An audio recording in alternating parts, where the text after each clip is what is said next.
Hi and welcome to Healthy Life Hacks. I'm Jefferies, the present day wise woman, a realistic naturopath coming to you from the surfing beaches of Australia.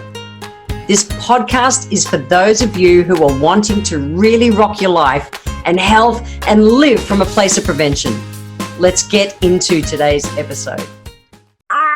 Man, I wish I could just focus. I really wish I could just focus. Have you ever been like that? Have you some days just thought, can I, seriously, why I'm just daydreaming or I'm scrolling mindlessly through social media and I just wish I could focus, or the kids are being a distraction or just overwhelmed, you've got lots going on. What I know for sure is that all obstacles are equal. All distractions are equal. It's all the same. It doesn't matter if it's that you're scrolling. It doesn't mean it. Nothing means anything unless we make it mean something. It doesn't mean if that is, or if we're daydreaming or the kids are doing their thing. Either way, if our focus has been taken, it doesn't matter what the obstacle or the distraction is. So I see people sometimes get tied up trying to analyze, what is it? What takes my day? No, it doesn't matter. We want to just come back to moving forward into focus versus trying to undo the thing that keeps distracting us, if that makes sense. Now, when it comes to focus, some people have medical conditions that may be causing part of that. It might be medications or different stuff. So we're not talking about that kind of lack of focus. We're talking about just day-to-day kind of life stuff. So first off, a couple of things. First one, is it dehydration? The first place that we actually dehydrate is our brain. So sometimes if we're not thinking clearly and we're having trouble focusing, maybe even some fatigue, check hydration is the very first thing to check. So I've done enough podcasts about the fact that our body needs about 33 ml per kilo per day of water. That's the first one. Or number two, is it habitual? Is it a habit that you're scrolling social media as a procrastination? Is it habitual that you procrastinate in different ways? What, is it? It's just a question we've got to ask. What I've learned over time is that things like multitasking, I remember when it was like, everyone should multitask. It's so important. It's like, well, shit, my brain doesn't multitask. I've learned I have a boy's brain and I need to, to be productive. I need to work on one thing really well at once. So multitasking can be one, and it becomes a habit that we have to try and jam everything in. And I maximize every minute of the day. However, I can do it in a way that I don't get taxed out of it. Another one is boredom. Do you have a lack of focus because of boredom, or are you getting lack of focus because your phone, you're getting too many notifications for everything? I did a call a few months ago around how I never have any notifications turned on. My phone actually doesn't even ring out loud. Because I know, and if someone won't leave me a message, well, it's not that important. I don't answer my phone. It's a way that I can help keep my focus. So you can go back and track that podcast down. Well, like I was saying, multitasking really doesn't work. And there's enough research now that shows that we've trained our minds to be unfocused with multitasking. And with that same thought, we can train our minds to start focusing again. Now, focus is just like a mental muscle, and it can be trained. But we went through this thing coming out of the 80s and 90s where people had to be super productive, and multitasking was the key for that. But what it did for a whole generation of us, it just left us going in overwhelm and being less productive. So for myself, I've learned that I'm not good at multitasking. I'm one of those people who totally can get lost in it. And so I choose to work to stay focused of a day. And I do habitual daily things to keep my focus and to build it. So it is like a muscle. So the same way we trained ourselves to juggle balls and do lots of things at once, we can untrain ourselves on that and train ourselves on staying really focused. So these are the 9 things that I choose to do to really keep my focus through my day. The very first one is to set alarms. So even me doing, recording podcasts right now, in my calendar, I had a block of time that I wanted to record a couple of podcasts today. And so I have alarms set. If I get on social media, I set alarms. So that I get on and I say, okay, I'm going to give myself 30 minutes. Great. I set an alarm for 30 minutes. The alarm goes off. I'm off. I'm out of there.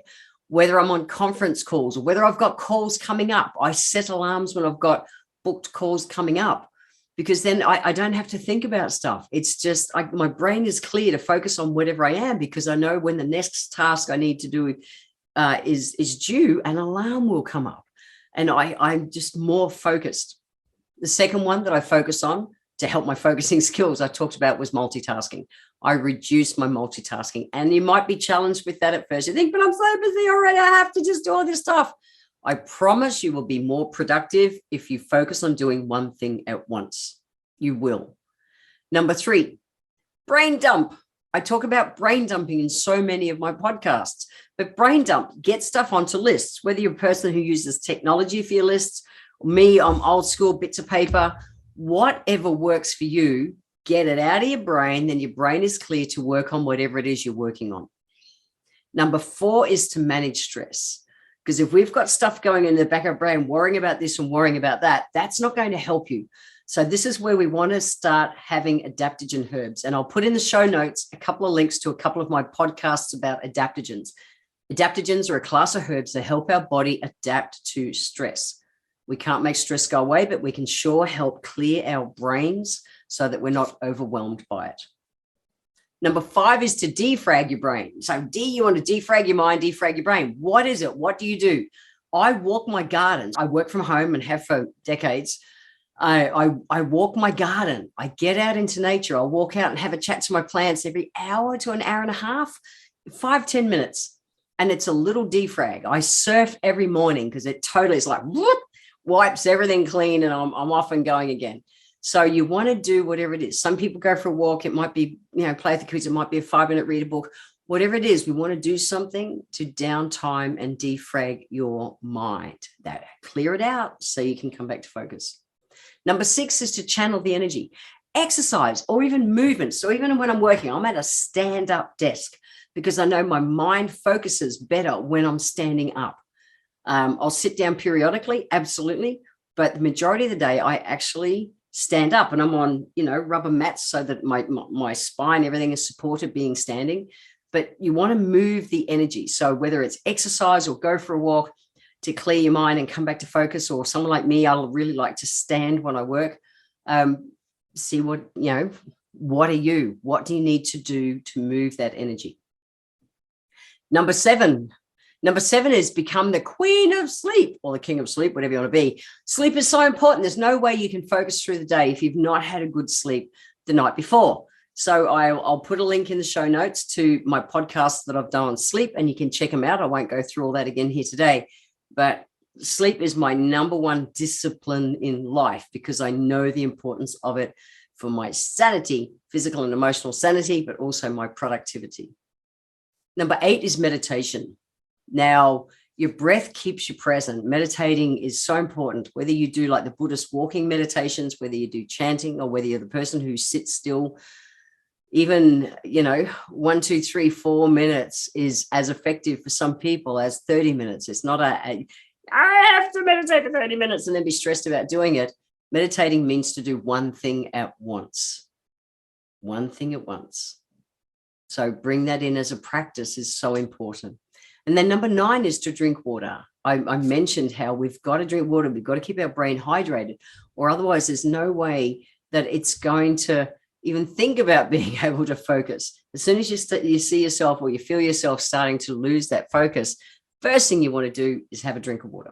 So today I'm leaving you with just one healthy life hack. It's pretty simple. Start with one tweak. Have a look at those 9 that I suggested.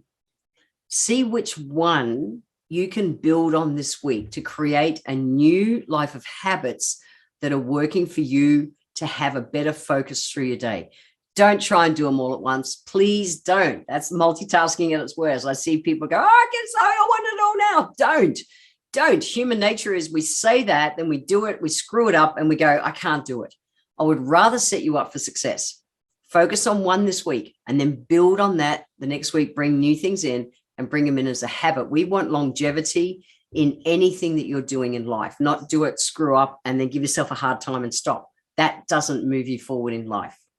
So remember to head over to the show notes. I'll put some links there to some of my previous podcasts about adaptogens and sleep and that, so you can check them out. To find it, you'll go to www.healthylifehacks.com.au. I want to thank you for being here today. If you enjoyed my podcast, please let me know by leaving a review on Apple Podcast. Every month, I draw one lucky person who leaves a review on Apple Podcast to have a free 1-hour consultation with me. Be sure to subscribe to the show wherever you're tuning in from so that you always catch the next episode. And if you would like to receive a free copy of my Feed Your Body ebook, simply click the link in the comments below. Join my newsletter and we will get that free ebook sent to you. I welcome your emails and you can write to me at podcast@healthylifehacks.com.au. Until next time, remember, when it comes to life, live it, love it, and get on with it.